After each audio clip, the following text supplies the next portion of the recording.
il est l'un des héros de cette journée.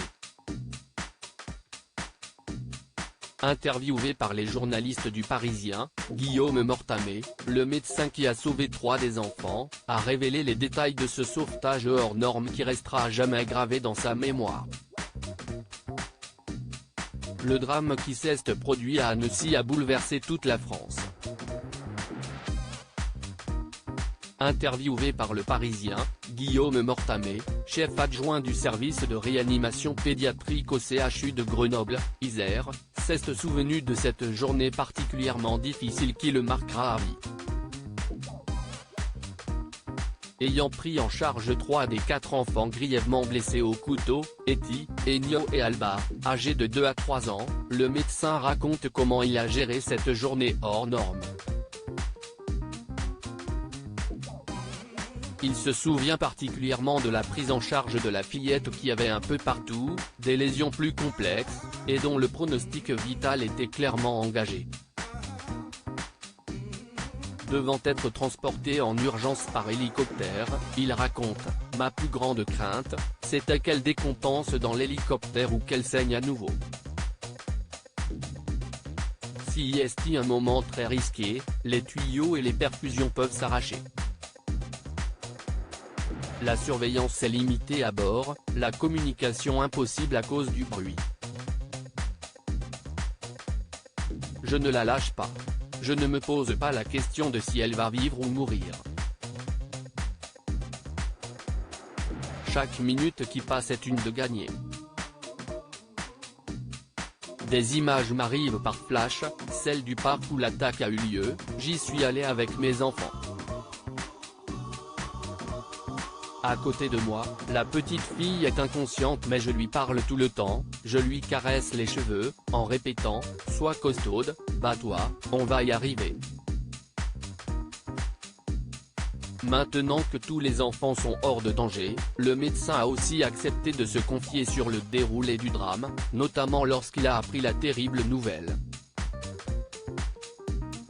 Il est environ 10 h ce jeudi, je relis le dossier d'un patient dans mon bureau avec une collègue réanimatrice quand son téléphone sonne. CIST l'équipe de déchocage, l'unité chargée des urgences vitales à l'hôpital. Une attaque vient d'avoir lieu, plusieurs enfants seraient impliqués et certains vont arriver chez nous, ils ont besoin de renforts. Sur le coup, je crois qu'il s'agit d'un exercice. Mais ma collègue me dit, non, il faut y aller tout de suite. L'espace d'un instant, je pense à mes enfants de 2 et 4 ans, qui ont le même âge. Mais je me reconcentre aussitôt. Ce qu'on lui indique, que des tout petits de 2-3 ans ont reçu des coups de couteau. On ignore combien ils sont et la gravité de leurs blessures.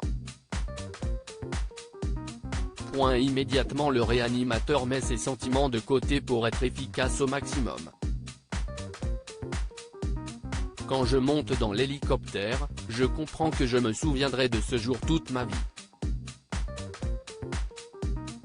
Même si on est habitué à prendre en charge, presque tous les jours, des urgences vitales, si est-il la première fois que j'interviens sur une attaque au couteau chez de si jeunes enfants. Généralement, il s'agit d'adultes ou d'adolescents.